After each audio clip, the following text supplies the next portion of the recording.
നമസ്കാരം, ഞാൻ ബൈജു നായർ. നമ്മുടെ ചാനലിലേക്ക് സ്വാഗതം. ഇന്ന് റാപ്പിഡ് ഫെയറിൻ്റെ ദിവസമാണ്. നിങ്ങൾ ഉപയോഗിക്കുന്ന വാഹനത്തെപ്പറ്റി നിങ്ങൾ തന്നെ അഭിപ്രായം പറയുന്ന പ്രോഗ്രാമാണ് റാപ്പിഡ് ഫെയർ. അപ്പോൾ അങ്ങനെ വാഹനങ്ങളെക്കുറിച്ച് പറയുകയും കേൾക്കുകയൊക്കെ ചെയ്യുന്ന സമയത്ത് എൻ്റെ ഒരു സുഹൃത്ത് പറഞ്ഞൊരു സംഭവം ഞാനിപ്പോൾ ഓർക്കുകയാണ്. അവൻ പുതുതായിട്ട് വാങ്ങിയ വാഹനം ഇടിച്ചു, കാർ അങ്ങനെ ടോട്ടൽ ലോസായി. പിന്നെ വണ്ടിയിലുള്ളവരുടെ കാര്യം പറയുകയാണെങ്കിൽ എല്ലാവർക്കും കാര്യമായ രീതിയിൽ പരിക്കൊക്കെ പറ്റി, അതിലൊരാൾ മരിക്കുകയും ചെയ്തു. പക്ഷേ വാഹനത്തിൻ്റെ കാര്യം പറയുകയാണെങ്കിൽ പുതിയ വാഹനത്തിന് തന്നെയുള്ള ഇൻഷുറൻസ് തുക കമ്പനിയിൽ നിന്ന് കിട്ടി എന്നുള്ളതാണ് ഒരു പ്രധാനപ്പെട്ട കാര്യം. പക്ഷേ അതിലും വലിയൊരു തുകയാണ് എല്ലാവർക്കും കൂടെ ഹോസ്പിറ്റലിൽ ചിലവായത്. ഏതാണ്ട് 35 ലക്ഷം രൂപയാണ് അന്ന് ഹോസ്പിറ്റലിൽ ഇത്രയും പേർക്ക് വേണ്ടി ചിലവായത്. പക്ഷേ അത്രയൊന്നും തുക ചിലവാകുമായിരുന്നില്ല അവർക്കൊരു ഹെൽത്ത് ഇൻഷുറൻസ് ഉണ്ടായിരുന്നെങ്കിൽ. ശരിക്കും പറഞ്ഞാൽ നികത്താനാവാത്ത നഷ്ടമാണ് ഒരാൾ മരിച്ചതിലൂടെ ഉണ്ടായത്. അയാൾ കുടുംബത്തിലെ ഏണിംഗ് മെമ്പർ കൂടിയായിരുന്നു. ടേം ഇൻഷുറൻസ് ഉണ്ടായിരുന്നെങ്കിൽ കുടുംബത്തിന് 2 കോടി രൂപ വരെയൊക്കെ കിട്ടുമായിരുന്നു എന്നുള്ളതാണ് ഇപ്പോൾ നമ്മൾ ആലോചിക്കുമ്പോൾ സങ്കടപ്പെടുന്ന ഒരു കാര്യം. കുടുംബത്തിന് വലിയ കഷ്ടപ്പാടില്ലാതെ അങ്ങനെ ജീവിക്കാനും കഴിയുമായിരുന്നു. അതുകൊണ്ട് ഞാൻ എൻ്റെ വ്യൂവേഴ്സിനോട് പറയുകയാണ്, നിങ്ങൾ വാഹനത്തിനൊക്കെ ഇൻഷുറൻസ് എടുക്കുന്നത് വളരെ നല്ലതാണ്. പക്ഷേ അതിൻ്റെ എല്ലാം മുമ്പേ എടുക്കേണ്ട ഒരു കാര്യമാണ് ഫാമിലിയെ മുഴുവൻ കവർ ചെയ്യുന്ന ഒരു ആരോഗ്യ ഇൻഷുറൻസ്. 400 അല്ലെങ്കിൽ 500 രൂപയിലൊക്കെ തുടങ്ങി 1 കോടി രൂപ വരെയൊക്കെ കവർ ചെയ്യുന്ന പ്ലാനുകളുണ്ട്. നിങ്ങൾക്ക് വിവിധ കമ്പനികളെ കമ്പയർ ചെയ്ത് എടുക്കണമെങ്കിൽ ഞാൻ കമൻറ്റിലും ഡിസ്ക്രിപ്ഷൻ ബോക്സിലും ലിങ്ക് കൊടുക്കുന്നുമുണ്ട്. അതുപോലെ കുടുംബത്തിലെ ഏണിംഗ് മെമ്പർ ആണെങ്കിൽ ഒരു ടേം ഇൻഷുറൻസ് നിർബന്ധമായിട്ട് എടുത്തു വെക്കണം. അതും വലിയ പൈസയൊന്നും ആകുന്ന കാര്യമല്ല. 400 അല്ലെങ്കിൽ 500 രൂപ മുതൽ മാസം അടച്ചാൽ 2 കോടി രൂപയുടെ പരിരക്ഷ കിട്ടുന്ന പ്ലാനുകളൊക്കെ ഉണ്ട്. അങ്ങനെയാണെങ്കിൽ ആ ഏണിംഗ് മെമ്പർ മരിച്ചാലും കുടുംബത്തിന് മുന്നോട്ട് പോകാനുള്ള പൈസ കിട്ടും. വളരെ ശക്തമായി റെഗുലേഷൻ നിയമങ്ങളൊക്കെ ഉള്ളതുകൊണ്ട് തന്നെ ഇൻഷുറൻസ് തുക ഫാമിലിക്ക് കിട്ടുമെന്നുള്ള കാര്യം ഉറപ്പാണ്. സ്വാഭാവിക മരണങ്ങൾ മാത്രമല്ല, പല വിധത്തിലുള്ള മരണങ്ങൾ ടേം ഇൻഷുറൻസിൽ കവേർഡാണ്. ചിലർ വിചാരിക്കുന്നത് ആക്സിഡൻറ്റ് പറ്റിയാൽ മാത്രമേ കിട്ടൂ എന്നുള്ളതാണ്. അത് തെറ്റായ ധാരണയാണ്. അപ്പോൾ ടേം ഇൻഷുറൻസ് നിങ്ങൾക്ക് കമ്പയർ ചെയ്ത് എടുക്കണമെന്നുണ്ടെങ്കിൽ അതിനുള്ള ലിങ്കും കമൻറ്റിലും ഡിസ്ക്രിപ്ഷൻ ബോക്സിലും ഞാൻ കൊടുക്കുന്നുണ്ട്. ഇന്ത്യയിലെ ബെസ്റ്റ് കമ്പനികളെ കമ്പയർ ചെയ്ത് ഏതാണ് നല്ലതെന്ന് ചൂസ് ചെയ്യാനുള്ള അവസരമാണ് നിങ്ങൾക്കുള്ളത്.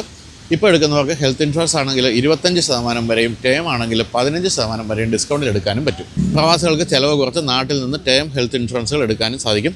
അപ്പോൾ വാഹനങ്ങൾക്ക് ഇൻഷുറൻസ് വളരെ ആവശ്യമുള്ള കാര്യമാണ്. അതിൻ്റെ കൂടെ എല്ലാ മനുഷ്യർക്കും ഉണ്ടായിരിക്കേണ്ടതാണ് ഹെൽത്ത് ഇൻഷുറൻസും ടേം ഇൻഷുറൻസും. ടേം ഇൻഷുറൻസിന് കുറച്ച് യോഗ്യതകളും കാര്യങ്ങളുമൊക്കെ ഉണ്ട്. അക്കാര്യങ്ങൾ നിങ്ങൾക്ക് കമൻറ്റിലെയും ഡിസ്ക്രിപ്ഷനിലെയും ലിങ്കിൽ കയറി പരിശോധിക്കാം. അല്ലെങ്കിൽ സ്ക്രീനുള്ള QR കോഡ് സ്കാൻ ചെയ്താലും മതി. അപ്പോൾ നമുക്കിനി റാപ്പിഡ് ഫെയർ കാണാം.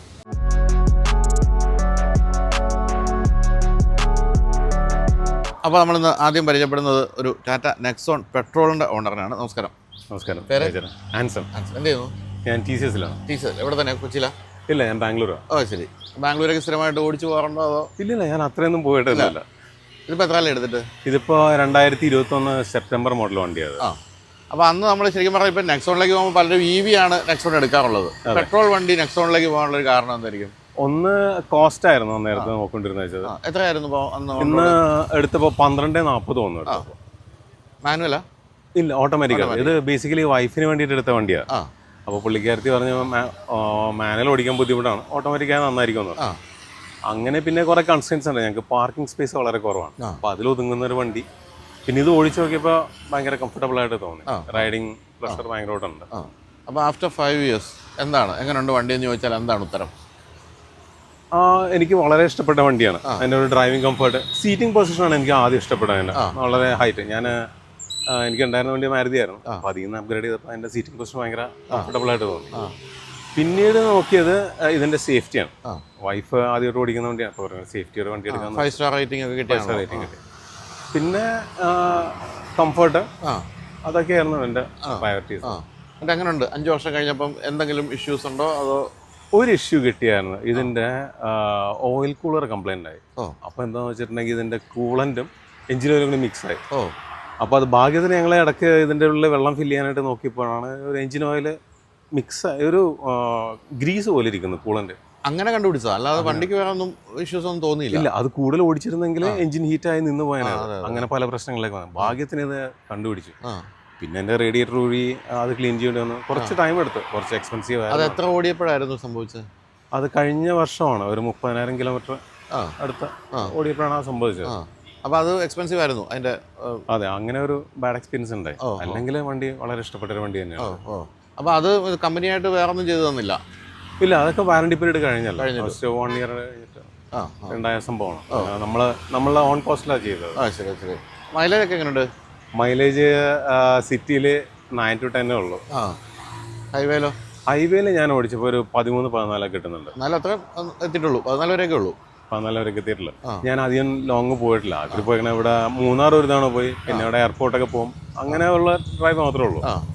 ഇല്ലെങ്കിൽ വൈഫ് സ്ഥിരം ഇതോ കോളേജിൽ കൊണ്ടാണ് യൂസ് ചെയ്യുന്ന വണ്ടിയാണ്. ശരി ശരി.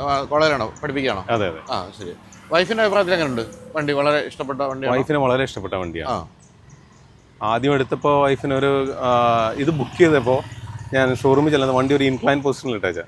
അപ്പോൾ ഞാൻ ബുക്കിംഗ് ഒക്കെ ഫസ്റ്റ് തുടങ്ങി. അത് കഴിഞ്ഞ് വൈഫിനെ കൊണ്ട് കാണിച്ച വൈഫ് പറഞ്ഞ് ദൈവം എനിക്ക് ഓടിക്കാൻ പറ്റുമോ, ഉള്ളിൽ കയറുന്നപ്പോൾ ഒരു ഇൻക്ലൈൻ പൊസിഷൻ, ഇതിൻ്റെ ബോണറ്റ് ട്രൈ ആണല്ലോ. പക്ഷെ ഓടിച്ചു തുടങ്ങിയപ്പോൾ പുള്ളി ഭയങ്കര ഇഷ്ടപ്പെട്ടു. ആ ശരി. ഈ മൂന്നാറൊക്കെ പോകുമ്പോഴുള്ള ബാക്ക് സീറ്റ് കംഫർട്ടും ഒക്കെ എങ്ങനെയുണ്ട്? എല്ലാവരും ഹാപ്പിയാണോ? ഒരു പ്രശ്നം വെച്ചിട്ടുണ്ടെങ്കിൽ ഒരു ഒത്തിരി എന്താ പറയുന്ന സ്റ്റിഫാണ് സസ്പെൻഷൻ. അപ്പോൾ ഒരു ഹമ്പലോ എന്തെങ്കിലും ചടിക്കാൻ ബാക്കിൽ നിൽക്കുന്ന ആൾ പെട്ടെന്ന് അറിയും അത്.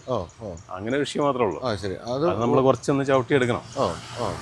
അപ്പോൾ ഈ ഇത് വാങ്ങിക്കുന്ന സമയത്ത് മറ്റു പല വണ്ടികളുണ്ടായിരുന്നല്ലോ, വേറെ ഒന്നും നോക്കാതെ ഇതിലേക്ക്? ഞാൻ നോക്കിയായിരുന്നു, അത് റെനോ കൈഗർ നോക്കിയായിരുന്നു, പിന്നെ നോക്കിയിരുന്നത് നിസാൻ നോക്കിയായിരുന്നു. പക്ഷെ അന്നേരത്ത് ഓടിച്ചതിൽ കുറച്ച് ഒരു സ്ട്രോങ് വണ്ടി അല്ലെങ്കിൽ ഒരു സീറ്റിംഗ് കംഫർട്ട് അങ്ങനെയൊക്കെ വന്നപ്പോൾ ഇതിലേക്ക് മാറിയതാണ്. പിന്നെ സേഫ്റ്റി ഒബ്വിയസ്ലി. അപ്പോൾ ഈ സാധാരണ സർവീസും അത്തരത്തിനൊക്കെ ഏകദേശം എന്ത് ചാർജ് വരുന്നുണ്ട്? ഒരു 4,000 to 6,000 ആണ് നോർമൽ സർവീസിൽ വരുന്നത്. അത് ബേസ്ഡ് ആണ്. ഇപ്പോൾ എന്തെങ്കിലും ഒരു കോമ്പണൻസ് മാറുന്നുണ്ടെങ്കിൽ അതനുസരിച്ച് ചാർജ്. അപ്പോൾ ഈ പണ്ടൊക്കെ ടാറ്റയുടെ വണ്ടികൾ കുറേ ഓടിക്കഴിയുമ്പോൾ റാറ്റ്ലിംഗ് സൗണ്ടും അങ്ങനെയൊക്കെ അങ്ങനത്തെ എന്തെങ്കിലും ഇഷ്യൂസ് ഒക്കെ ഉണ്ടോ? ആസ് ഓഫ് നൗ ഇപ്പോഴൊന്നുമില്ല. എല്ലാം പക്കായിട്ട് തന്നെ. അപ്പോൾ എന്താണ് ഇത് കുറേ കാലം ഉപയോഗിക്കാനാണ് പരിപാടി? ഇനി ഒരു 5 വർഷം കൊണ്ട് ഓടിക്കണം. 5 വർഷം കൊണ്ട് ഓടിക്കണം. ശരി. അപ്പോൾ ഈ വൈഫ് എവിടെയാണ് വർക്ക് ചെയ്യുന്നത്? ദൂരെ വല്ലതാണോ? ഇല്ല, സെന്റ് തെരേസ് കോളേജിലാണ്. അപ്പോൾ അങ്ങനെയുള്ളപ്പോൾ ഒരു EV ഒരു സാധ്യതയല്ലേ? EVക്ക് വളരെയധികം സാധ്യതയുണ്ട്. EVയിലേക്ക് മാറണം. അത് ചിലപ്പോൾ ഞങ്ങൾ ഡിസ്കസ് ചെയ്യാറുണ്ട്, ഒരു EV വേണം എന്നുള്ളതിനെ കുറിച്ച്. ഇത് കുറച്ചാണെങ്കിൽ കഴിയട്ടെ. ഓടിച്ച് നോക്കിയിട്ടുണ്ടോ EV? ഞാൻ ഓടിച്ചില്ല. എൻ്റെ മകൻ ഓടിച്ചിട്ട് ഇതിൻ്റെ ഇലക്ട്രിക് വേർഷൻ നല്ലൊരു ഇതാ പറഞ്ഞു. അവൻ പറഞ്ഞു വെച്ചിട്ടുണ്ടെങ്കിൽ ഏത് സ്പീഡിലായാലും ആ ഒരു ടോർക്ക് മെയിൻറ്റെയിൻ ചെയ്യുന്നുണ്ട് വണ്ടി. അപ്പോൾ ഈ പറഞ്ഞ സാറിന് പിള്ളേരൊക്കെ ഓടിക്കുമ്പോഴാണ് അവർക്ക് ഇഷ്ടപ്പെടാത്തത്, കാരണം ഒരു പെട്രോൾ അല്ലെങ്കിൽ ഡീസൽ വണ്ടിയുടെ സൗണ്ട് ഇല്ല എന്നൊക്കെ തോന്നുന്നത്. അത്തരം ഇഷ്യൂസ് ഒന്നും പറഞ്ഞില്ല അല്ലേ? പുള്ളി അത് പറഞ്ഞില്ല. പുള്ളി പറഞ്ഞു വെച്ചിട്ടുണ്ടെങ്കിൽ ഏത് സ്പീഡിലും നമുക്ക് ആ ഒരു കാല് കൊടുത്ത വണ്ടി ആ ഒരു പവർ കാണിക്കും. അതെ. ശരി. അപ്പോൾ ഈ അടുത്ത കാലത്ത് വെറുതെ അറിയാൻ വേണ്ടി അടുത്ത കാലത്ത് കണ്ടതിൽ ശ്രദ്ധിച്ചൊരു വണ്ടി ഏതാ? ടാറ്റയുടെ തന്നെ ഈ ഇടയ്ക്ക് സിയറയാണ്. അത് ഭയങ്കരമായിട്ട് ഇഷ്ടപ്പെട്ടു. ആ ഒരു യെല്ലോ വണ്ടി പോയി കാണണമെന്നുണ്ട്. എപ്പോഴെങ്കിലും സമയം കിട്ടിക്കഴിഞ്ഞാൽ ഷോറൂമിൽ പോയെന്ന് കാണണം. അപ്പോൾ ഈ പറഞ്ഞാൽ നമ്മൾ ചോദിക്കുന്നവരെല്ലാവരും പറയുന്നൊരു ഉത്തരമാണ് സിയറ കൊണ്ട് കൊള്ളാം എന്ന് തോന്നിയത്. പിന്നെ ഒരു പഴയൊരു നൊസ്റ്റാൾജിയും കൂടെ തീർച്ചയായിട്ടും അത് കൂടെ വന്നിട്ട് തോന്നുന്നതാണ്. അപ്പോൾ എന്തായാലും ഈ പറഞ്ഞ പോലെ നെക്സോണിൻ്റെ കാര്യത്തിൽ ടാറ്റ ഇപ്പോഴും നമ്മളെപ്പോഴും ആഗ്രഹിക്കുന്നത്, നമ്മളൊരു ഓണറോട് സംസാരിക്കുമ്പോൾ ഒരു കുഴപ്പമില്ല, ഗംഭീര വണ്ടി എന്ന് പറഞ്ഞാൽ പറയാം, എന്തെങ്കിലും ഒരു കുഴപ്പം എന്ന് പറയുന്ന ഒരു പ്രശ്നം ഇപ്പോഴും നിലനിൽക്കുന്നുണ്ട് അല്ലേ ടാറ്റയുടെ ഒരു കാര്യത്തിൽ? അതാണ് ഇപ്പോഴും ഒരു കൃത്യമായ രീതിയിലാണ് ഒരു കുഴപ്പമില്ല എന്ന് പറയുന്ന ടാറ്റ വണ്ടികൾ ഇപ്പോഴും കാണുന്നില്ല എന്നുള്ള വലിയ സങ്കടകരമായ കാര്യം. കാരണം ടാറ്റയുടെ കാര്യത്തിൽ നമ്മളെല്ലാവരും ഈ പറഞ്ഞ നമുക്കെല്ലാം വളരെ താല്പര്യമുള്ള ഒരു ഹോം ഗ്രോൺ ഒരു കമ്പനി ആയതുകൊണ്ട് തന്നെ നമ്മളെപ്പോഴും ആഗ്രഹിക്കുന്നത് ഒരു കുഴപ്പമില്ല എന്ന് പറയുന്നതാണ്. പക്ഷേ സർവീസിൻ്റെ ഇഷ്യൂസൊക്കെ ഇപ്പം ഏകദേശം പരിഹരിച്ചു. എവിടെയാണ് കൊടുക്കാറുള്ളത് സർവീസിന്? ഫോക്കസ് മോട്ടോഴ്സിൽ കൊടുക്കും. അതവരെ ഓതറൈസ്ഡ് ടാറ്റ സർവീസ് ആണല്ലോ. അവർ പണ്ട് ടാറ്റയുടെ ഡീലറായിരുന്നു, ബെൻസ് മോട്ടോഴ്സ്. പിന്നെ അതിപ്പം ഓതറൈസ്ഡ് സർവീസ് സെൻ്ററായി. അപ്പോൾ എന്തായാലും താങ്ക് യു സോ മച്ച്. എന്തായാലും ഈ ഒരു ചെറിയ ഇഷ്യൂ ഒഴിച്ച് നിർത്തിയ മറ്റ് പ്രശ്നങ്ങളൊന്നും പറഞ്ഞു. ഇപ്പോൾ എത്ര ഓടിക്കാണ്? ഏകദേശം 30,000 മുകളിൽ ഓടിയിട്ടുണ്ട്. അപ്പം അധികം സിറ്റി തന്നെ ഓടുന്ന ഒരു വണ്ടിയാണ്. കൂടുതൽ ഫീഡ്ബാക്ക് ഈ ഹൈവേ ഡ്രൈവിങ്ങിൻ്റെ ഫീഡ്ബാക്ക് കിട്ടാൻ ബുദ്ധിമുട്ടാണ്. ആകെ വളരെ കുറച്ച് ഓടിച്ചുള്ളൂ. അപ്പോൾ എന്തായാലും വൈഫിനോട് അന്വേഷണം പറഞ്ഞേക്ക്. തീർച്ചയായിട്ടും. അപ്പോൾ താങ്ക് യു.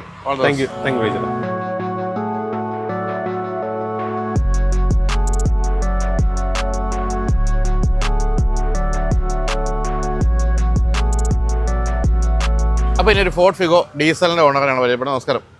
പേര്? ഞാൻ ചെയ്യുന്നത്. എന്ത് ചെയ്യുന്നു? ഞാനിപ്പോ MBA കഴിഞ്ഞ് ഞാൻ വർക്ക് ചെയ്തോണ്ടിരിക്കുകയാണ്. ശരി. അപ്പോൾ ഇത് വീട്ടിലെ വണ്ടിയായിരിക്കും? വീട്ടിലെ വണ്ടിയാണ്. എത്ര കാലമായി വാങ്ങിച്ചപ്പോൾ? വാങ്ങിച്ചിട്ട് ഇതൊരു ഒരുപാട് കാലമായി. ഞാനിത് 2013 കാലഘട്ടത്തിന് മേടിച്ചതാണ്. ശരി. അപ്പോൾ ഇത്രയും വർഷമായിട്ട് 14 വർഷമായിട്ട് കയ്യിലുണ്ട്? 14 വർഷമായിട്ട് കയ്യിലുണ്ട്. അത് ശരി. ഡീസൽ വണ്ടിയുമാണ്. 14 വർഷമൊക്കെ ഓടിക്കഴിയുമ്പോൾ ഉണ്ടാകാവുന്ന പ്രശ്നങ്ങൾ അങ്ങനെ എന്തെങ്കിലുമൊക്കെ ഉണ്ടോ ഇതിന്? അതിനുണ്ടോന്ന് വെച്ചാൽ ഫോർഡാണ്, നമുക്കറിയാം. നല്ല വെൽ മെയിൻറ്റൈൻഡ് വെൽ സർവീസ് നമ്മൾ ചെയ്യണം. അപ്പൊ അതുകൊണ്ട് പ്രശ്നങ്ങൾ എന്ന് പറഞ്ഞാൽ ആകെ ചെറിയൊരു മേജർ പ്രശ്നം ഈയിടെ മാത്രമേ എനിക്ക് വന്നിട്ടുള്ളൂ. അതെന്ന് വെച്ചാൽ വണ്ടി ഇടയ്ക്കൊന്ന് പോണ സമയത്ത് പെട്ടെന്നൊന്ന് ബാറ്ററിയുടെ ഒരു ചെറിയൊരു ഇഷ്യൂ കാണിച്ചിട്ട് അത് അവിടെ ഫുള്ളി ഒരു ബ്രേക്ക് ഡൗൺ ആയി. അങ്ങനെ അന്നാണ് ആദ്യമായിട്ട് ഈ വണ്ടി ഞങ്ങൾക്ക് ഒരു പണി തരുന്നത്. ഇത്ര വർഷത്തിന് ശേഷം ഞങ്ങൾക്ക് ഒരു പണി തരുന്നത്. ഇതിപ്പോ വണ്ടി ഇപ്പൊ ഞാൻ പറയുകയാണെങ്കിൽ കറക്റ്റ് പറയുന്നത് 94,625 കിലോമീറ്റേഴ്സ് ഓടി. അതെ, 1 ലക്ഷം ആകാൻ പോകുന്നു. അതെ, 1 ലക്ഷം ആവാൻ പോകുന്നു. അപ്പൊ ഇതാണ് മെയിൻ വണ്ടി വീട്ടില് മെയിൻ വണ്ടി എന്ന് പറഞ്ഞാൽ ഓൾട്ടോ ഉണ്ട്. പിന്നെ ഇതാണ് ഞങ്ങളുടെ എല്ലാം ശരി. അപ്പൊ ഈ പറഞ്ഞ പോലെ ഈ ഒരു ചെറുപ്പക്കാരൻ എന്നുള്ള നിലയ്ക്ക് ഇപ്പൊ പുതിയ ഒത്തിരി വണ്ടികൾ വരുന്നുണ്ടല്ലോ, എന്തുകൊണ്ടാണ് ഫിഗോയെ ഇത്ര ഞങ്ങളുടെ സ്വന്തം വണ്ടി എന്ന് പറയുന്ന രീതിയിൽ സ്നേഹിക്കാനുള്ള കാരണം? അത് കാരണം എന്ന് വെച്ചാൽ ഞങ്ങളുടെ കുടുംബത്തിലെ ഏറ്റവും ആദ്യം ഫുള്ളി നല്ലൊരു പറ്റിയ ഒരു വണ്ടിയാന്ന് വെച്ചാൽ AC എല്ലാം നമ്മൾ ഒരു സാധാരണ ഒരു ഫാമിലി നോക്കണ വണ്ടി എന്ന് പറഞ്ഞാൽ ഒരു അത്യാവശ്യമുള്ള വണ്ടിയാണ് ഈ ഫിഗോ. പിന്നെ അന്ന് പറഞ്ഞാൽ ഇതെന്റെ ഏറ്റവും ആദ്യത്തെ വണ്ടിയും കൂടിയാണ്, കാരണം അച്ഛൻ ഇത് എനിക്ക് തന്നു, ഇത് കൊണ്ടുപോയി നടക്കുന്നു. പിന്നെ ഇതെന്ന് പറഞ്ഞാൽ ഫോർഡ് എന്ന് പറയുമ്പോൾ റിലയബിലിറ്റി ആണ്. ഇത് ഞാൻ ലൈസൻസ് കിട്ടിക്കഴിഞ്ഞ് ഇത് ഓടിക്കുമ്പോഴാണ് ശരിക്കും വണ്ടിയുടെ ആ ഒരു പൾസും ഇതൊക്കെ പ്രായം ഇതൊക്കെ നമുക്കറിയാലോ, അതൊക്കെ വെച്ച് അറിയണത്. അതുകൊണ്ടാണ് ഈ ഫോർഡ് ഇത്ര എടുക്കാൻ കാരണം എന്ന് വെച്ചാൽ എല്ലാം ഫുള്ളി വണ്ടിയുള്ള രീതിയിലായതുകൊണ്ടാണ് ഞങ്ങൾ ഏറ്റെടുത്തത്. ഇതിന്റെ ഈ പറഞ്ഞ പോലെ പുതിയ കാലഘട്ടത്തിലേക്ക് വരുമ്പോൾ കൂടുതൽ പവർഫുൾ എഞ്ചിനുകളും ഒക്കെ വന്നല്ലോ ഡീസലിൽ. ഇതിന്റെ എഞ്ചിൻ എങ്ങനെയുണ്ട്? നമ്മൾ നല്ല സ്പീഡിലൊക്കെ പോകുമ്പോൾ അല്ലെങ്കിൽ ഹൈവേയിലൊക്കെ പോകുമ്പോൾ എങ്ങനെയാണ്? ഹൈവേയിൽ പോകുമ്പോൾ അത് ഞാൻ ഇപ്പോഴും പറയണല്ലോ, ഫോർഡ് ഞാൻ ഇപ്പോ എന്താ പറയാ ഒരു ലോങ് ഡിസ്റ്റൻസ് പോയി വന്നതാണ്. ഇതെന്ന് പറയുമ്പോ അത്ര സ്മൂത്ത് ആണ് ഈ വണ്ടി. ഇത്രയും പഴയ വർഷമായിട്ട് ഇപ്പൊ 2010 മോഡലായിട്ടും അത്രയും പഴയ കൊല്ലം ഇതൊക്കെ ആണെങ്കിലും ഇത് റോഡിൽ പോകുമ്പോൾ ഭയങ്കര സുഖമായി. ഇതിപ്പോ ഫോർഡ് ഫിഗോ ആണെങ്കിലും ഫോർഡ് ഫിയസ്റ്റ ആണെങ്കിലും ഫോർഡിന്റെ ഗുണം അതാണ് എനിക്ക് തോന്നിയേക്കണം. എന്ന് വെച്ചാൽ ലോങ് ഒക്കെ പോകുമ്പോൾ എന്ത് സുഖമായിട്ട് ഈ വണ്ടിയിൽ പോകാന്ന് പറയുമോ, അതെനിക്ക് ഏറ്റവും ഇഷ്ടം ഈ വണ്ടിയിലെ കാര്യം. ഭയങ്കര സുഖമാണ് അത്. ശരിക്കും ഞാനിപ്പോൾ ആലോചിച്ചെന്ന് അറിയാം, നമ്മളിപ്പോൾ ഒരു ടാറ്റയുടെ ഓണറോട് സംസാരിച്ചോളൂ, അവരൊക്കെ ഈ പറഞ്ഞ പോലെ ഇത്ര ആവേശത്തോടു കൂടി ഇത്ര സ്നേഹിച്ച് സംസാരിക്കുന്നത് വളരെ കുറവാണ്. അത് ഈ ഫോർഡിന്റെ ഓണേഴ്സിനോട് സംസാരിക്കുമ്പോൾ ഈ ഒരു ആവേശം എപ്പോഴും കിട്ടും. അത് എക്കോ സ്പോർട്ടിലാണ് പ്രധാനമായിട്ട് നമ്മൾ കേൾക്കുന്നത്. മൈലേജ് എങ്ങനെയുണ്ട്? മൈലേജ് എന്ന് പറയുമ്പോൾ ഇപ്പൊ ഒരു ഇപ്പൊ ഇത്രയും കിലോമീറ്റർ ഓടിയോടുകൂടി എനിക്ക് ഹൈവേയിലൊക്കെ ഒരു അത്യാവശ്യം 14-13 കിട്ടുന്നുണ്ട്. സിറ്റിയിലൊക്കെ ഭയങ്കര കുറവാണ്, 12 കിട്ടുന്നത്. എന്താണ് ഇതിന് മേജറായിട്ട് വരുന്ന സർവീസ്? എന്താണ് മേജറായിട്ട് വരുന്ന സർവീസ് എന്ന് പറയുമ്പോൾ നമ്മുടെ ഈ എഞ്ചിനിലെ പിന്നെ പിസ്റ്റൺ അങ്ങനത്തെ ഒക്കെ കുറച്ചാണ് മേജർലി അങ്ങനെ വരുന്നത്. പിന്നെ ബാക്കി സ്പെസിഫിക്കേഷൻസ് മറ്റേ ഈ സൈലൻസറിന്റെ അവിടത്തേക്കും എല്ലാം അങ്ങനത്തെ ഇഷ്യൂസ് ആണ് മെയിൻ വരാറ്. വലിയ ആകെ വന്നിട്ടുള്ളൂ. പിന്നെ ടെസ്റ്റിന് മുന്നേ എല്ലാം മെക്കാനിക്കലൊക്കെ ചെക്ക് ചെയ്തപ്പോഴാണ് ഒരു 35K ഒരു ബില്ല് ഞങ്ങൾ ആദ്യമായിട്ട് അന്ന് ഇത്ര നാൾക്ക് ശേഷം കാണുന്നത്. 15 വർഷമായല്ലോ. അപ്പൊ 2010 മോഡലാണല്ലോ ഇത്. അപ്പൊ കറക്റ്റ് ടെസ്റ്റ് കഴിഞ്ഞു. ഈ 13 ജാനുവരിയിലായിരുന്നു ടെസ്റ്റ് ഇതായിരുന്നു. നമ്മളെപ്പോഴും പറയുന്നൊരു കാര്യം, ഫോർഡിന്റെ അല്ലെങ്കിൽ അമേരിക്കൻ വണ്ടികളൊക്കെ ആകുമ്പോൾ ഭയങ്കര സേഫ്റ്റി ഫീലാണ്. അത് ഈ ഹൈവേയിലൊക്കെ ചവിട്ടി പിടിച്ച് പോകുമ്പോൾ ആ ഒരു ഫീൽ ഉണ്ട്. അതാണ് ഫോർഡിന്റെ ഒരു ഇത്. എനിക്ക് പേഴ്സണലി എനിക്ക് അങ്ങനെ ഒരു ഫീലിംഗ് വന്നിട്ടുണ്ട്, സേഫ് ആണെന്ന് ഉള്ള രീതിയിൽ. കാരണം ഇത്ര എന്ന് വെച്ചാൽ ആ കാലഘട്ടത്തിൽ ഇത്ര സ്പെസിഫിക്കേഷൻസ് കൂടിയുള്ള വണ്ടി ഇപ്പൊ ഇവിടെ ഇതൊക്കെയാണ്. ഇപ്പൊ ശരിയാണ്, പുതിയ ടെക്നോളജീസ് പുതിയ ഇതൊക്കെ വന്നിട്ടുണ്ട്. പക്ഷെ ആ കാലത്ത് തന്നെ ഇത്രയും സേഫ്റ്റി ഫീച്ചേഴ്സും ഇതൊക്കെ വെച്ചിട്ട് ഇറക്കുകയാണെങ്കിൽ അതൊരു വലിയ കാര്യം തന്നെയാണ്. ഇനിയിപ്പോ എങ്ങനെ കുറെ കാലം ഇനി ഓടിക്കാനാണോ അതോ? പിന്നല്ലാണ്ട് കുറെ കാലം ഇനി അടുത്ത റീടെസ്റ്റ് ആകുമ്പോഴും ഞാൻ ഇത് വെക്കും. അതെ അതെങ്ങനെയാണിത്. കാരണം എന്ന് വെച്ചാൽ എന്റെ ആദ്യത്തെ വണ്ടിയാണ്, കുടുംബത്തിലെ ഏറ്റവും വലിയ നല്ലൊരു ആദ്യത്തെ വണ്ടിയാണ്. അപ്പൊ എന്തായാലും പോകുമ്പോൾ അത് നമുക്ക് ഫസ്റ്റ് വണ്ടി എന്ന് പറയുമ്പോൾ എപ്പോഴും നമുക്കൊരു സ്പെഷ്യലാണ്. അതുകൊണ്ട് ആ ഫസ്റ്റ് വണ്ടി എപ്പോഴും സ്പെഷ്യൽ ഇതായതുകൊണ്ട് ഈവൻ എല്ലാരും കുറെ പറഞ്ഞു 15 കൊല്ലയില്ലേ കൊടുക്കുന്നത് നമ്മളങ്ങനെ കൊടുക്കൊന്നുമില്ല. അതായത് എല്ലാരും പറയാൻ എളുപ്പമാണ്, പക്ഷെ ആ ഒരു ഇമോഷനും ആ ഒരു കണക്ഷനും ഇതായിരുന്നു. ഫ്രണ്ട്സ് ആയിട്ട് ഫാമിലി ആയിട്ട് എല്ലായിടത്തും പോകുമ്പോൾ ഒരു കുടുംബം എന്ന് പറയുമ്പോൾ വണ്ടി നമ്മുടെ ഒരു കുടുംബത്തിന്റെ ഒരു ഭാഗമാണ്. അതെ, അത് വണ്ടി നമ്മുടെ അന്നമാണ്, നമ്മുടെ കുടുംബത്തിന്റെ ഭാഗമാണ്, നമ്മളെല്ലാ കാര്യങ്ങളും കൊണ്ടുപോകുന്ന വണ്ടിയാണ്. അപ്പൊ ആദ്യത്തെ വണ്ടി എപ്പോഴും സ്പെഷ്യൽ ആയതുകൊണ്ട് ഇനി അങ്ങനെ കൊടുക്കാൻ അതുപോലെ മറ്റൊരു കാര്യം വെച്ചാൽ നമ്മൾ ഏതൊരു മാനുഫാക്ചേഴ്സും ഇന്ത്യ വിട്ട് പോകുന്നു കേൾക്കുമ്പോൾ എല്ലാവരും പരിഭ്രാന്തരാകും. പക്ഷെ ഇത് സർവീസിന്റെ കാര്യത്തിൽ ഇപ്പോഴും പക്കയാണ്. ഫോർഡിന്റെ പാർട്സും കിട്ടാനുണ്ട്, എല്ലാം കിട്ടാനുണ്ട്. ആകെ ലേബർ ചാർജും ഇതൊക്കെ മാത്രമാണ് കൂടുതലാണെങ്കിൽ പണ്ട് കൂടുതലാണ്. പക്ഷെ എന്നാലും അതൊക്കെ ഉള്ളതുകൊണ്ട് ആണെങ്കിലും എല്ലാവർക്കും അത് തന്നെ സാറ് പറഞ്ഞ പോലെ ആദ്യം തന്നെ എല്ലാവർക്കും അതൊരു ടെൻഷനാവും അതൊക്കെയാണ്. പക്ഷെ ഇതുവരെ അങ്ങനെയുള്ള ടെൻഷനൊന്നും എനിക്ക് ഉണ്ടായിട്ടില്ല. ഏറ്റവും പുതിയ വണ്ടികൾ ഏറ്റവും ശ്രദ്ധിച്ചൊരു വണ്ടിയാണ് കൊള്ളാമല്ലോ തോന്നിയത്? ഏറ്റവും കൂടുതൽ ഇപ്പൊ കണ്ടത് ഞാൻ മറ്റേ MGയുടെ മജസ്റ്റർ, ഞാൻ മറ്റേ ഫോർച്യൂണർ, എല്ലാവരും ഇപ്പൊ അതാണല്ലോ കമ്പയർ ചെയ്യുന്നത്, ഫോർച്യൂണർ മജസ്റ്ററും അതും ഒക്കെയാണ് ഞാൻ കണ്ടത്. അപ്പൊ MGയുടെ മജസ്റ്ററിന് പോകും, ഫോർച്യൂണറിന് വലിയ കോമ്പറ്റീഷൻ എന്നുള്ള രീതിയിലാണ്. പിന്നെ നമ്മുടെ സ്ഥിരം സ്റ്റാർ റോക്സ് അത് പുതിയത് അതെപ്പോഴും കണ്ടത് ഞങ്ങൾക്ക് ഒരു ഏറ്റവും ഇഷ്ടമുള്ള വണ്ടിയാണല്ലോ. EV-കൾ ഞാൻ അങ്ങനെ ഓടിച്ചിട്ടില്ല. കാരണം വെച്ചാൽ എനിക്ക് ഭയങ്കര, ഞാനൊരു പെട്രോൾ ഹെഡാണ്, എനിക്ക് അങ്ങനെ അറിയില്ല. ഇലക്ട്രിക് എനിക്ക് എപ്പോഴും ആ ഒരു രീതിയില്ല. നമുക്ക് ഈ എഞ്ചിൻ റിവ് ചെയ്യണതും മറ്റേ ഇങ്ങനത്തെ ആ ഒരു പൾസാണ് നമുക്ക് ഏറ്റവും ഇഷ്ടം. EV എന്ന് പറയുമ്പോൾ തൊട്ട് നിശ്ചയത്തില്ലാതെ അങ്ങനെ പോകും. ഇത് അങ്ങനെയല്ല, നമുക്ക് ഒരു RPM കണക്ട് ചെയ്തൊക്കെ ഓടിക്കുമ്പോൾ കിട്ടുന്ന സുഖം. ഓൾട്ടോ ഇപ്പോഴും എല്ലാവരുടെയും ഫാമിലി കാർ എന്ന് പറയുന്നത് അതാണ് ഓൾട്ടോ. എന്ന് വെച്ചാൽ ഇപ്പോഴും ഇപ്പൊ ഞങ്ങൾക്ക് ഒരു ഡ്രൈവിംഗ് സ്കൂളാണ്. അപ്പൊ അതെ, ഇവിടെ തൊട്ടടുത്ത് തന്നെ ശ്രീമുരുക മോട്ടോർ ഡ്രൈവിംഗ് സ്കൂൾ. അപ്പൊ എല്ലാവരും ഓൾട്ടോനാണ് ഡ്രൈവിംഗ് പഠിക്കണം. അതിൽ നമ്മൾ ഡ്രൈവിംഗ് പഠിച്ചാൽ പിന്നെ നമുക്ക് ഏത് വണ്ടി നമുക്കത് ഓടിക്കാം. അതായത് എത്ര വണ്ടികളുണ്ട് ഡ്രൈവിംഗ് സ്കൂളിൽ? ഡ്രൈവിംഗ് സ്കൂളിൽ ടോട്ടൽ ഒരു 4 വണ്ടികളുണ്ട്. അതെല്ലാം ഓൾട്ടോയാണ്, എല്ലാം ഓൾട്ടോയാണ്. എല്ലാം ഓൾട്ടോയില് അത് പറയുമ്പോ ഇപ്പൊ പവർ സ്റ്റിയറിംഗ് ഉണ്ട്, പവർ സ്റ്റിയറിംഗ് അല്ലാത്തതുണ്ട്. പവർ സ്റ്റിയറിംഗ് അല്ലാത്ത വണ്ടിയിലും നമ്മളിങ്ങനെ ഓടിക്കുമ്പോഴാണ് കറക്റ്റ് ഗ്യാപ്പും കാൽക്കുലേഷനും എല്ലാം അങ്ങനെ രീതിയിൽ ചെയ്യുമ്പോൾ നമുക്ക് കൃത്യമായിട്ട് മനസ്സിലാവും. സത്യമാണ്. അത് പഠിച്ചു കഴിഞ്ഞാൽ പിന്നെ ഈ പറഞ്ഞ ഏത് വണ്ടി നമുക്ക് ഓടിക്കാം. അതുകൊണ്ട് തന്നെയല്ല വേറെ കാര്യം, ഇത് ഒരിക്കലെങ്കിലും വഴി കിടത്തിയെങ്കിലും അത് ഒരിക്കലും കിടത്തൂല. അതെ ഓൾട്ടോ ഒരിക്കലും കിടത്തൂല, ഒരിക്കലും വഴി കിടത്തില്ല. ഒറ്റ വൺ ടൈമാണ് ഞങ്ങൾക്ക് ഏറ്റവും ആദ്യം തന്നൊരു പണി കിട്ടുന്നത്. പിന്നെ ഡീസലും അല്ലേ, ഡീസൽ ഇത്രയൊക്കെ ഓടിക്കഴിയുമ്പോഴത്തേക്ക് ഉണ്ടാകാവുന്ന അത്ര ഇഷ്യൂസ് ഒക്കെയാണ്. അപ്പൊ എന്തായാലും ഈ പറഞ്ഞ പോലെ ഒരു വണ്ടി എങ്ങനെ സ്നേഹിക്കുന്നു എന്നുള്ളതിന് കൃത്യമായ ഒരു ഉദാഹരണം നമുക്ക് കിട്ടി. ആവേശം കണ്ടില്ലേ, സംഭവം ഇങ്ങനെ തെറിച്ച് നിൽക്കുകയാണ് വണ്ടിയെ പറ്റി പറയുമ്പോൾ. അത് കേൾക്കുമ്പോൾ തന്നെ നമുക്കൊരു സന്തോഷമാണ് തീർച്ചയായിട്ടും ആ കാര്യത്തിൽ. അപ്പൊ എന്തായാലും thank you so much. Sree Muruka driving school. Sree Muruka driving school എവിടെയാണ്? വൈറ്റിലല്ലേ? ഇത് ഈ കടവന്ത്രയിൽ തന്നെ, നമ്മുടെ പൊന്നേത്ത് ടെമ്പിൾ റോഡ്, മറ്റേ നമ്മുടെ ഈ ജംഗ്ഷൻ കഴിഞ്ഞ് കുറച്ച് വരുമ്പോ തന്നെ. അപ്പം അങ്ങനെ ഡ്രൈവിംഗ് പഠിക്കേണ്ടവർക്ക് ഇതാ അങ്ങനെ ഒരു ഇതും കൂടെ പറഞ്ഞിരിക്കുന്നു, ഒരു പരസ്യവും കൂടെ എന്റെ കൂടെ.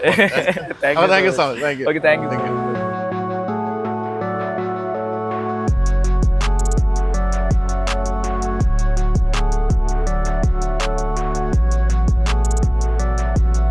അപ്പോൾ ഒരു പഴയ കറക്റ്റ് എങ്ങനെ മനോഹരമായിട്ട് മോഡിഫൈ ചെയ്ത്, എന്നാൽ വലിയ എന്താ പറയുക അലമ്പില്ലാത്ത രീതിയിൽ മോഡിഫൈ ചെയ്യാൻ പറ്റുന്ന എങ്ങനെയാണെന്നൊരു ഉദാഹരണമായിട്ട് എനിക്ക് തോന്നിയൊരു വണ്ടി. നല്ല രസമായിട്ടുണ്ട് ഈ ഒരു ഇവിടുത്തെ ഈ ഒരു എലമെന്റും അതുപോലെ ആ റൂഫ് റെയിലൊക്കെ നല്ല രസമായിട്ടുണ്ട് കേട്ടോ. അതൊരു ചെത്ത് പയ്യനാട്ടോ നമ്മുടെ ഇവിടെ ഇന്നുള്ളത്. പേര് ജിവാൻ. എന്ത് ജീവൻ? ഞാനിവിടെ SH കോളേജിൽ പഠിക്കുകയാണ്, ജേർണലിസം ഫൈനൽ ഇയർ ആണ്. ജേർണലിസം. ശരി. പിന്നെ ചെറിയ ആക്ടിങ് മോഡലിംഗ് ഒക്കെ ആയിട്ട് ഇങ്ങനെ പാഷൻ. ശരി. ഈ ജേർണലിസം പഠിച്ചിട്ട് എന്താ പരിപാടി? ജേർണലിസത്തിലേക്ക് തന്നെ പോകാനാണോ? അല്ല, നമ്മളിപ്പോ ആക്ടിങ് അവിടെ മാസ് കമ്മ്യൂണിക്കേഷൻ ജേർണലിസം ആണ്. അപ്പൊ അങ്ങനെ വരുമ്പോൾ അത് നമുക്ക് എല്ലാം മിക്സഡ് ആണ്, എല്ലാ ഫീൽഡും ഉണ്ട്.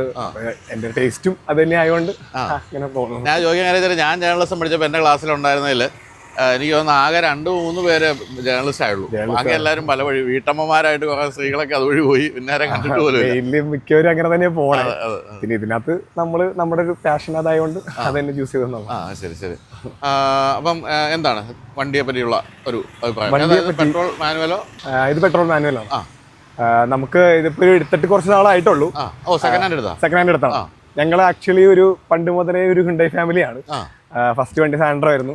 പിന്നെ അത് കഴിഞ്ഞിട്ട് അത് ഫ്ലഡിൽ പോയി, ഫുൾ ടോട്ടൽ ലോസ് ആയി. നമ്മുടെ അവിടെയൊക്കെ ഫുൾ വെള്ളം കയറി അങ്ങനെ പോയി. ഇൻഷുറൻസ് ഒക്കെ കിട്ടിയോ? ഇല്ല, കാരണം അത് ലാസ്റ്റ് ഒരു കുറച്ച് സീനൊക്കെ ആയി. പിന്നെ നമുക്കത് ടോട്ടൽ ലോസ് ചെയ്യേണ്ടി വന്നു, വേറൊരു ഓപ്ഷൻ കിട്ടിയില്ല. അത് കഴിഞ്ഞിട്ട് നമ്മൾ ഗെറ്റ്സ് എടുത്തു. ഗെറ്റ്സ് അത് പിന്നെ കളഞ്ഞിട്ടില്ല, വീട്ടിൽ തന്നെ വെച്ചിട്ടുണ്ട്. ഗെറ്റ്സിനെ പിള്ള എന്റെ ഓർമ്മ എന്താ അറിയോ, ഗെറ്റ്സ് വന്ന സമയത്ത് ഞാനും നമ്മുടെ അന്നത്തെ എന്റെ ഫോട്ടോഗ്രാഫർ രമേഷ് കോട്ടക്കലും കൂടി ഞങ്ങൾ ഗെറ്റ്സ് ഓടിച്ചുകൊണ്ട് ഇവിടുന്ന് ബോംബെക്ക് പോയി. ബോംബെക്ക് എന്ന് വെച്ചാൽ ഗണപതിപുലി എന്ന് പറഞ്ഞൊരു ഗംഭീര ബീച്ചുണ്ട് മറ്റേ മഹാരാഷ്ട്രയിൽ, അവിടെയും ഗോവയിലും ഒക്കെ പോയിട്ട് അന്നത്തെ കാലത്ത് എനിക്ക് 8000 രൂപയുടെ പെട്രോളായി.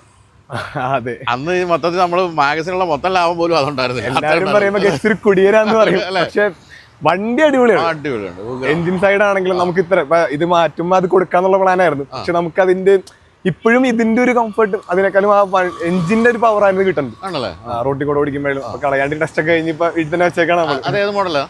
അത് 2010 മോഡൽ. അത് നമുക്ക് നമ്മുടെ വീഡിയോയിലൊന്ന് എന്തായാലും നമുക്കൊരു, അതായത് നമ്മൾ ഈ നൊസ്റ്റാൾജിയ എന്ന് പറഞ്ഞിട്ട് പഴയ വണ്ടികളെ പരിചയപ്പെടുന്ന പ്രോഗ്രാമാണ്. ഒരു ദിവസം കാരണം അതിനകത്ത് ഇപ്പോൾ ഉള്ള എല്ലാ ഒട്ടുമിക്ക ഫീച്ചറുകളും നമുക്ക് ആഡ് ചെയ്യാനും അങ്ങനെയുള്ള ഓപ്ഷൻസും കിടക്കണം. ഇപ്പൊ ഈവൻ സൺറൂഫിന്റെ കട്ടിങ് വരെ വണ്ടി കൊടുത്തിട്ടുണ്ട്. ഓക്കെ, അതെല്ലാം കഴിഞ്ഞിട്ട് പിന്നെ നമ്മൾ സെക്കൻഡ് ഹാൻഡ് വണ്ടിയിലേക്ക് എത്തുമ്പോഴത്തേക്കും വീണ്ടും കപ്റ്റയിലേക്ക് എത്താൻ എന്താണ്? ആക്ച്വലി ഹ്യുണ്ടായിനോട് നമുക്കൊരു പ്രിയം ഉണ്ടായിരുന്നു, പക്ഷെ വീണ്ടും എടുക്കുമ്പോൾ ഹ്യുണ്ടായി തന്നെ കിട്ടുന്നൊരു ഓപ്ഷൻ ഉണ്ടായില്ല. അങ്ങനെ വന്നപ്പോഴും നമ്മൾ പല വണ്ടികൾ ഇങ്ങനെ നോക്കി പോയി. പിന്നെയും എന്തോ ഹ്യുണ്ടായിനോടുള്ള ഇതുകൊണ്ടാണെന്ന് തോന്നുന്നത് വീണ്ടും ഹ്യുണ്ടായിലേക്ക് നമ്മൾ എത്തി. അപ്പൊ നമ്മൾ ആ സെഗ്മെന്റിൽ നോക്കിയ എല്ലാ വണ്ടിയും നോക്കികള്, പക്ഷെ അതില് ഏറ്റവും ബെറ്റർ ആയിട്ടുള്ള ഓപ്ഷൻ തന്നെ നമുക്ക് ഇത് ചൂസ് ചെയ്യാൻ പറ്റി. ഇത് ഏത് മോഡലാ? ഇത് 2018 മോഡൽ. പെട്രോൾ മാനുവൽ എടുക്കാൻ എന്താ കാര്യം? കാരണം ഇപ്പോഴത്തെ ഒരു കാലഘട്ടത്തിൽ ഓട്ടോമാറ്റിക്കിലേക്ക് പോകേണ്ടതായിരുന്നല്ലോ. വീട്ടിലാണെങ്കിലും അപ്പനാണെങ്കിലും എനിക്കാണെങ്കിലും മാനുവൽ തന്നെയാണ് കുറച്ചും കൂടെ ഇഷ്ടം. കാരണം ഓട്ടോമാറ്റിക് നമുക്ക് അത്ര താല്പര്യമില്ല, അത് തന്നെയാണ് മാനുവലിലേക്ക് എത്തിയത്. പക്ഷെ ഗെറ്റ്സിൽ ഉള്ള അതേ പ്രശ്നം ഇതിനും ഇല്ലേ? ഇപ്പൊ പെട്രോൾ മാനുവലിന്റെ മൈലേജ് എന്ന് പറയുന്നത്. പക്ഷെ ഇതിന് എനിക്ക് അത്യാവശ്യം കിട്ടുന്നുണ്ട്, ഒരു ഇൻ ബിറ്റ്വീൻ 12 to 16 അത്യാവശ്യം കിട്ടുന്നുണ്ട്. ഗെറ്റ്സ് വെച്ച് കമ്പയർ ചെയ്യാൻ പറ്റില്ല, ഗെറ്റ്സ് നല്ലോണം. ഇത് ഏകദേശം എത്ര രൂപയ്ക്ക് കിട്ടി സെക്കൻഡ് ഹാൻഡ്? നമുക്ക് ഇതിന് ശേഷം ചെയ്തതാണ് ഈ എക്സ്ട്രാ മോഡിഫിക്കേഷൻ കാര്യങ്ങളൊക്കെ. ഒരു 6.7 അതിന് കിട്ടി അല്ലേ? ആ റേഞ്ചിൽ നമുക്ക് കിട്ടി. എത്ര ഓടിയതായിരുന്നു? അതൊരു 45,000. അതെ, നല്ലൊരു ഡീലായിരുന്നു. കാരണം ആൾക്ക് വീട്ടിൽ കുറച്ച് വണ്ടികളുണ്ട്, അപ്പൊ ഇതങ്ങനെ പുള്ളി ശ്രദ്ധിക്കാൻ പറ്റാത്തതുകൊണ്ട് പുള്ളി അങ്ങനെ ഫീൽ നമ്മൾ എടുത്തപ്പോഴാണെങ്കിലും 360 ആഡ് ചെയ്തു, പിന്നെ റൂഫ് റെയിൽ ആഡ് ചെയ്തു, അങ്ങനെ കുറച്ച്, പിന്നെ അലോയ്സ് ആഡ് ചെയ്തു. അതെ 360 ഡിഗ്രി ക്യാമറ ആഡ് ചെയ്യാൻ എത്ര രൂപയായി കാണും? നമുക്കൊരു പല റേഞ്ച് ഉണ്ടല്ലോ, ക്വാളിറ്റി അനുസരിച്ച് ഡിഫറെന്റ് ആണ്. നമുക്കൊരു 35 ആ റേഞ്ച് ആയി. അത് കണ്ടോണ്ടിരിക്കുന്നവർക്ക് ഞാൻ ചോദിച്ചാ അങ്ങനെ ആഡ് ചെയ്യണം നിങ്ങളുടെ പല ഓപ്ഷൻ ഉണ്ട്, വണ്ടി കുറഞ്ഞതും ഉണ്ട് അതിനേക്കാളും കൂടിയതൊക്കെ ഉണ്ട്. നമുക്കൊരു ഇൻക്ലൂഡിംഗ് സ്ക്രീൻ ആണോ? ഇൻക്ലൂഡിംഗ് സ്ക്രീൻ ആണ്. സ്ക്രീനാണ്. കാരണം ഇതിനകത്ത് കമ്പനി തന്നെ സ്ക്രീനിനേക്കാളും കുറച്ചും കൂടെ ആൻഡ്രോയിഡ് സിസ്റ്റവും കാർപ്ലേ ഒക്കെ ഉള്ളതാണ്. നല്ലതാണ്. എന്നിട്ട് 35 ആയുള്ളൂ. എന്താണ് ഇതിന്റെ ഏറ്റവും ഇഷ്ടപ്പെട്ട ഒരു കാര്യം വണ്ടിയെ പറ്റി പറഞ്ഞാൽ? പല പല കാര്യങ്ങളുണ്ട്. പെട്ടെന്ന് പറയുമ്പോ ഇപ്പോഴത്തെ പല വണ്ടികൾക്കുള്ളത് ടേണിംഗ് ലൈറ്റ്സ് ഉണ്ടല്ലോ രണ്ട് സൈഡിലും, പലപ്പോഴും ഭയങ്കര യൂസ്ഫുൾ ആണ്. രാത്രിയിലൊക്കെ തിരിയുമ്പോൾ അതെ, സ്റ്റിയറിംഗ് നമുക്ക് തിരിക്കുമ്പോൾ തന്നെ ആ ഒരു ടേണിംഗ് ലൈറ്റ്സ് പെട്ടെന്ന് നമുക്ക് ഓരോരോ ഇപ്പൊ ഹൈ റേഞ്ച് പോകുമ്പോഴാണെങ്കിലും അത് ഭയങ്കര ഒരു നല്ലൊരു ഫീച്ചർ ആയിട്ട് തോന്നുന്നു. ഈ മറ്റേ ലോങ് ട്രിപ്പ് ഒക്കെ പോകുമ്പോൾ ഒരു സേഫ്റ്റി ഫീൽ എങ്ങനെ ഉണ്ട്? സേഫ്റ്റി കുഴപ്പമില്ല. പിന്നെ കമ്പാരിറ്റീവ്ലി എയർ ബാഗ്സ് ഇത് മോഡലിൽ ഇച്ചിരി കുറവാണ്. പക്ഷെ എന്നാലും നമുക്ക് അതിനകത്തിരിക്കുമ്പോൾ ആ ഒരു പവർ, ഞാനിപ്പോ സെക്കൻഡ് ഹാൻഡ് എടുത്തപ്പോൾ കുറച്ച് വണ്ടികൾ അധികം ഓടിച്ചു നോക്കിയായിരുന്നു, പക്ഷെ അതിലൊന്നും കിട്ടാത്തൊരു ഫീല് ഇതിൽ നമുക്ക് കിട്ടുന്നുണ്ട്. സർവീസ് എന്തെങ്കിലും കാര്യമായ രീതിയിൽ വന്നോ വാങ്ങിച്ചതിന് ശേഷം? സർവീസ് കുഴപ്പമില്ല. കാരണം പണ്ട് ഞാൻ പറഞ്ഞല്ലോ ഹ്യുണ്ടായി തന്നെ ആയതുകൊണ്ട് വെടിമറ പറവൂർ ആ ഏരിയ ആണ്. അപ്പൊ നമുക്ക് തൊട്ടടുത്ത് തന്നെ സർവീസ് സെന്റർ ഉണ്ട്. നമ്മള് എല്ലാപ്പോഴും അവര് നല്ല പക്കയായിട്ടാണ് മെയിൻറ്റെയിൻ ചെയ്യണേ. ഇത് കഴിഞ്ഞപ്പോഴും കുറെ പ്ലാനുകൾ, ഇപ്പൊ സ്ക്രാച്ച് ഒക്കെ അവര് തന്നെ സെറ്റ് ചെയ്ത് തന്നു. അങ്ങനെ കുറച്ച് പ്ലാനുകളൊക്കെ അവര് നമ്മളിപ്പോഴും സപ്പോർട്ടീവ് ആണ്. എപ്പോഴും വിളിച്ചാലും ഈ ഗെറ്റ്സിന്റെ പാർട്സ് ഒക്കെ അവൈലബിൾ ആണ് എപ്പോഴും? കുറവാണ്, എന്നാലും നമുക്ക് കിട്ടുന്നുണ്ട്. ഇപ്പൊ തൃശ്ശൂർ ആ ഏരിയയിലൊക്കെ പോയി കഴിഞ്ഞാൽ നമുക്ക് കിട്ടാൻ അവൈലബിലിറ്റി ഉണ്ട്. ഇതിന് പൊതുവെ ഒരു സർവീസ് കോസ്റ്റ് എങ്ങനെയാണ്? ഒരു സാധാരണ സർവീസിനൊക്കെ ഏകദേശം ഒക്കെ എന്ത് ഇപ്പൊ ചെയ്ത് വന്നിട്ടുള്ളൂ. നമ്മളിപ്പോ എടുത്തിട്ട് ഫസ്റ്റ് സർവീസ് എനിക്ക് തോന്നുന്ന ഒരു നമ്മളെല്ലാം കൂടെ ചെയ്തു, കുറച്ച് അഡീഷണൽ പ്ലാന് കാര്യങ്ങളൊക്കെ ചെയ്ത് ഒരു 10,000 ആണ് ആയത്. കാരണം പ്ലാൻ എടുത്തതിന്റെയാണ് അത്രയും വന്നത്, അല്ലെങ്കിൽ അത്രയും വരില്ല. ഇപ്പോഴത്തെ പുതിയ വണ്ടികളൊക്കെ ശ്രദ്ധിക്കാറല്ലേ? ഏതാ ഏറ്റവും ഇഷ്ടപ്പെട്ട, കണ്ടപ്പോ കൊള്ളാലോ തോന്നിയ ഡിസൈൻ വൈസ്? പല സെഗ്മെന്റുകളും പല പല വണ്ടികളാണ്. പിന്നെ ആഗ്രഹപ്പുറത്ത് പറയുകയാണെങ്കിൽ എൽസിക്ക് ഒരു നോട്ടമുണ്ട്, പിന്നെ എടുക്കാൻ പറ്റട്ടെ. അതെ, മോഡലിംഗ് ഒക്കെ ചെയ്ത് എന്തായാലും ഒരു ലാൻഡ് ക്രൂസർ ആണ് LC എന്ന് ഉദ്ദേശിച്ചതാണ്. എങ്കിലും കുറച്ചുകൂടെ താഴേക്ക് ഇപ്പം ഞാൻ ചോദിച്ചാൽ ഏറ്റവും ഈ ഒരു സെഗ്മെന്റിലൊക്കെ വന്ന വണ്ടികളിൽ നിങ്ങളൊക്കെ ഒരു അഭിപ്രായം അറിയാൻ വേണ്ടി ചോദിച്ചാൽ അതായത് കൊള്ളാമല്ലോ തോന്നുന്ന ഡിസൈൻ ഈ ഒരു സെഗ്മെന്റിൽ ഇപ്പൊ പറയുകയാണെങ്കിൽ ഇപ്പൊ സെൽറ്റോസ് ഒരു നല്ലൊരു ഓപ്ഷനാണ് ഈ ഒരു സെഗ്മെന്റിൽ. ഇപ്പൊ ഇതിൽ ക്രെറ്റയുടെ ഒക്കെ ഒരു ക്രെറ്റയും നല്ലൊരു പുതിയ ഫീച്ചേഴ്സ്, അതെ, അടിപൊളിയായിട്ട് തന്നെ തോന്നി. പുതിയ സെൽറ്റോസ് ഇഷ്ടപ്പെട്ടോ? ഗ്രില്ല്, വലിയ ഗ്രില്ലൊക്കെ വെച്ച് വന്ന് പഴയ അഡ്ജസ്റ്റ് ചെയ്യാൻ ആദ്യം പറ്റിയില്ല, പക്ഷെ കണ്ട് എനിക്ക് തോന്നുന്നത് കുറച്ചും കൂടെ. ഞാനത് എനിക്ക് ആദ്യം കണ്ടപ്പോൾ നമ്മൾ അതിനെപ്പറ്റി പറഞ്ഞ പല്ല് കടിച്ചു പിടിച്ച രൂപം എന്നൊക്കെ പറഞ്ഞു. ഇപ്പൊ അടുത്ത കാലത്ത് ഓടിപ്പോന്നപ്പോൾ ഇരിക്കുന്നത് കൊള്ളാലോ സാധനം. ഞാനും ഫസ്റ്റ് റിവ്യൂല് നല്ല വണ്ടിയായിരുന്നു, പക്ഷെ പിന്നെ ഇപ്പൊ റോഡുകൾ കണ്ട് കുറച്ചും കൂടെ അടിപൊളിയായിട്ട് തോന്നി. EV ഓടിച്ചിട്ടുണ്ടോ? EV ഓടിച്ചിട്ടുണ്ട്. എന്താണ് അഭിപ്രായം? ഒരു പെട്രോൾ ഹെഡ് ആണോ അതോ എന്താണ്? നമ്മള് കുറച്ചും കൂടെ പെട്രോൾ ഹെഡ് ആണ്, എന്നാലും കാലത്തിനനുസരിച്ച് മാറ്റങ്ങൾ ഉണ്ടാവുമ്പോ ആ ഒരു രീതിയിൽ EV കുഴപ്പമില്ല, ഗുഡാണ്. അപ്പം എന്താണ് ഇനിയിപ്പം ഇത് വളരെ കാലം ഓടിക്കാൻ തന്നെയാണ് പരിപാടി? ഇത് കൊണ്ടു നടക്കണം. അത് കഴിഞ്ഞിട്ട് ഇനിയിപ്പോ അടുത്തൊരു വണ്ടിക്ക് ആവുമ്പോ ഗഡ്സും അങ്ങനെ തന്നെ, ഗഡ്സ് കൊടുക്കണില്ല എന്നുള്ളത് തന്നെയാണ്. കാരണം ഇപ്പോഴും നമുക്കത് ഓടിക്കും. ഇപ്പൊ ഇത് ഇടയ്ക്കാണ് അത് എടുക്കാറ് ലോക്കൽ ഓട്ടത്തിനൊക്കെ, എന്നാലും നമുക്ക് ആ ഒരു പവർ എപ്പോഴും കിട്ടും. അപ്പൊ അതുകൊണ്ടും കളയണ്ട, ഇത് തന്നെ മെയിൻറ്റെയിൻ ചെയ്യാൻ എന്നുള്ളതാണ്. എന്തായാലും ഈ ക്രെറ്റയുടെ കാര്യത്തിൽ ഞാനിത് എപ്പോഴും എല്ലാ വീഡിയോയിലും പറയാം, ക്രെറ്റയുടെ സെൽറ്റോസിന്റെ കാര്യത്തിൽ കുറ്റമൊന്നും ആരും പറയില്ല. അതെ അല്ലേ? പ്രത്യേകിച്ച് കുറ്റം, കാരണം നമുക്ക് ഒറ്റ വാക്കി പറയാം ക്രെറ്റ പൊളിയാണ്. പിന്നെ ഫാമിലികൾക്ക് ഭയങ്കര ഇഷ്ടമാണ്. ഫാമിലി ഒരു യൂസിന് ഏറ്റവും പറ്റിയ രണ്ട് വണ്ടികളാണ്. ഇത്രയും വർഷം പഴക്കമുണ്ട്, അതുപോലെ ഇത്ര ഓടിയതാണ്, എന്നാലും സെക്കൻഡ് ഹാൻഡ് ഈ വിലക്ക് കിട്ടിയെന്ന് പറയുന്നത് ഒരു ഭാഗ്യം ചെയ്ത ഒരു ആളാണ് കേട്ടോ. അല്ലെങ്കിൽ നല്ല ഗംഭീര വണ്ടിയാണ് തോന്നിയത്. അപ്പോൾ എന്തായാലും ഈ ഒരു റൂഫയിലൊക്കെ നല്ല രസമായിട്ടുണ്ട്, നല്ല വളരെ എസ്തെറ്റിക്കലിയാണ് ചെയ്തിരിക്കുന്നത്. ഇതൊക്കെ നമ്മൾ എവിടെ ജയിച്ചത് ഇത്തരം പരിപാടിയൊക്കെ? ഇത് കാർ ഇതെന്ന് പറഞ്ഞ നമ്മുടെ പട്ടിമറ്റത്ത്. അതെ, കാർ ഫാൻസി എന്ന് പറഞ്ഞ ഷോപ്പുണ്ട്. രസമുണ്ട്, അത് ഓടി വരുമ്പോഴൊക്കെ നല്ല രസം. നമുക്ക് സ്റ്റാർട്ട് ചെയ്ത് പോകുമ്പോൾ അത് കാണാൻ സാധിക്കും. അപ്പോൾ എന്തായാലും ഈ ഒരു രൂപത്തിനും ഭാവത്തിനും ചേർന്ന വണ്ടി ഓൾ ദി ബെസ്റ്റ്. അപ്പോൾ മോഡലിങ്ങിലൊക്കെ പൊളിക്കുക കേട്ടോ. Thank you.